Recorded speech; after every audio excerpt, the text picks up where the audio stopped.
Hello friends, welcome back to my channel Somashree lifestyle. তো তোমরা সবাই কেমন আছো? আশা করি সবাই ভালোই আছো, আর আমি তো ভালোই আছি। কারণ আজকে আমার লগে আমার বাড়িতে জন্মদিন পালন হচ্ছে। তো সেই লোকজন নিয়ে চলে এসেছি আমি স্টেশনে বোনকে আনতে। তো এই যে বোন আসছে, ও জানে না যে আমি এখানে থাকি। তো বোনকে এখান থেকে নিয়ে চলে যাব আমরা একটু কেক বা কিছু টুকিটাকি জিনিস কিনতে।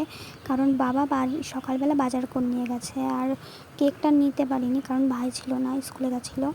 তো সেই জন্য বাবা বললো আমি এত কিছু বাজার করে নিয়েছি, তো একটু নিয়ে আয়। তো ডিপ ফাস্টফুডে চলে এসেছি, এখানে কেক আরও টুকটাকি জিনিস নেব। এখান থেকে নিয়ে আমরা বাড়ির দিকে যাব, কারণ আমাদের বাড়ির যেহেতু কোনো অনুষ্ঠান হলে আমরা ডিপ ফাস্টফুড থেকেই নিই, যেহেতু কারণ এটা আমাদের চেনাশোনা। এই কাকাটার বাড়ি হচ্ছে আমাদের পাড়াই ছিল আগে, এখন মাছদিয়া বাজারে।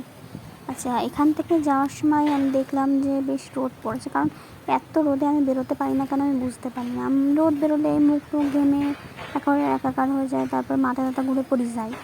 এই যে রোদের সাথে আমার এত শত্রুতা আমি কেন বুঝতে পারি না। ডাক্তার ডাকবো না কী করবো আমি তো কিছু বুঝতে পারছি না। তো এখান থেকে বাড়ি আসার পরেই বার্থডে টু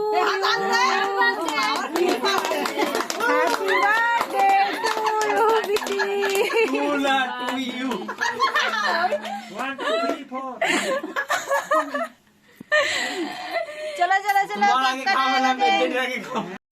তো কেক কাটিংয়ের পরেই মা এখানে আমার খাবার দিয়ে দিয়েছিলাম, খেতে বসে পড়েছিলাম, কারণ সকালে সেইভাবে না খেয়েছিলাম।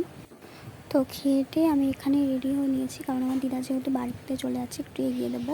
তো ভিডিওটা কেমন লাগলো প্লিজ কমেন্টে জানাতে ভুলবা না। আজকের মতন টাটা বন্ধুরা।